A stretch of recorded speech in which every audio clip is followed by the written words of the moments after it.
was in it died except for a couple. So you see the Roswell craft, and what are some of the others that you see? Well, the Roswell craft was really strange because it looked like real heavy aluminum foil. We could rock next to it, and you could rock it.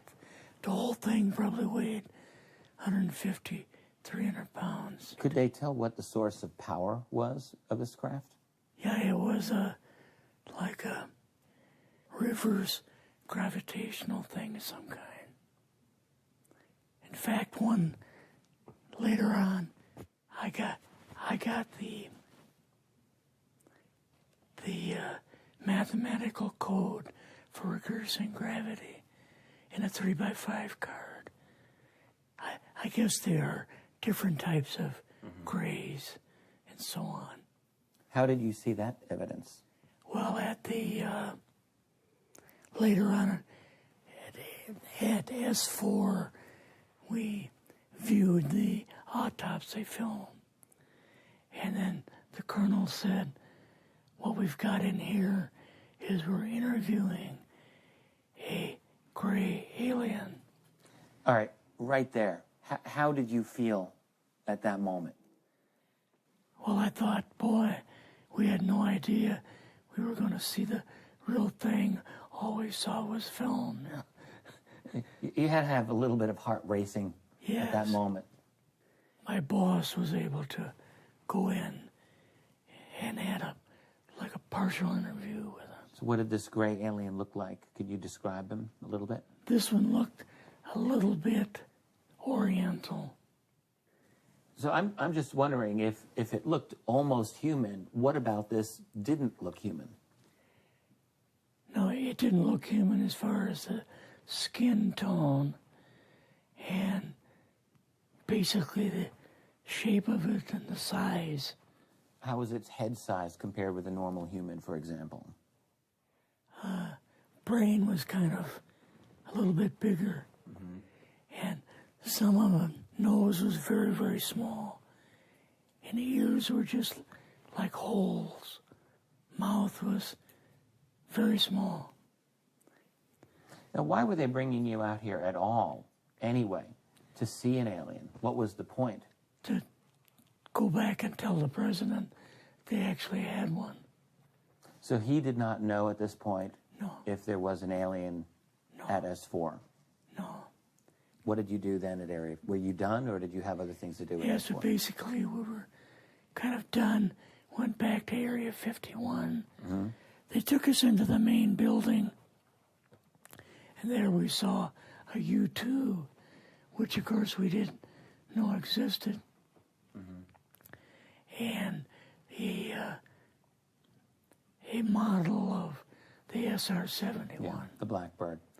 So, but like I mentioned earlier, it was not a model of the current Blackbird, An earlier version.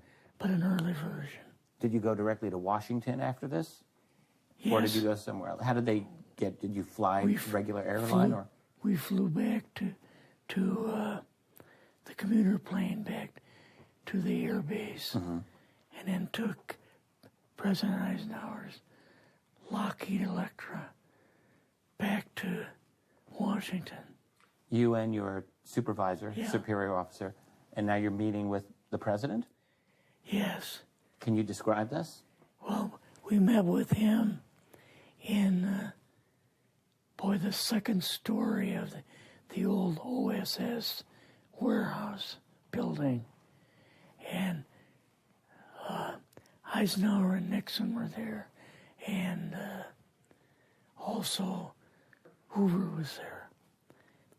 So he asked us what was going on, and we told him about the alien, the whole situation, and the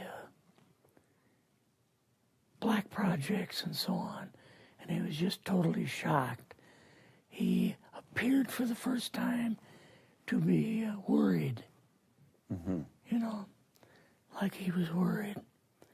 I would think that Eisenhower would, I mean, he certainly knew that flying saucers were real.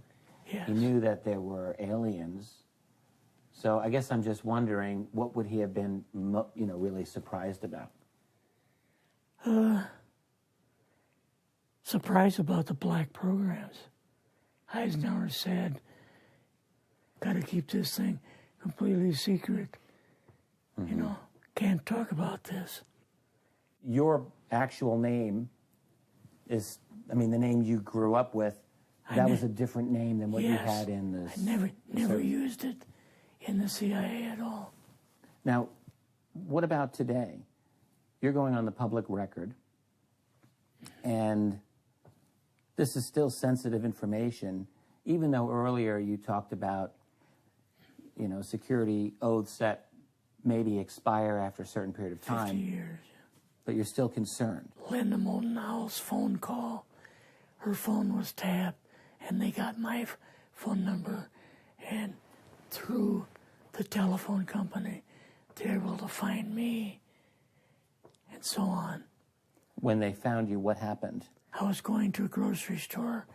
Two guys in black suits come out of a black Lincoln town car and came over to see me. And they told me that I'd better not publish anything or talk to Linda about any more things.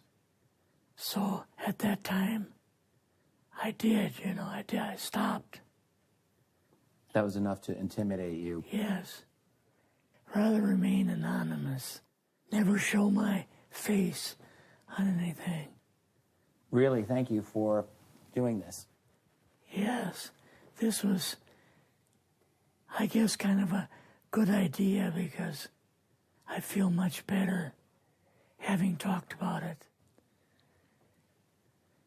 I kind of feel like there's a load off my shoulders. Really? Because I had an awful lot of secrets that I had kept over the years.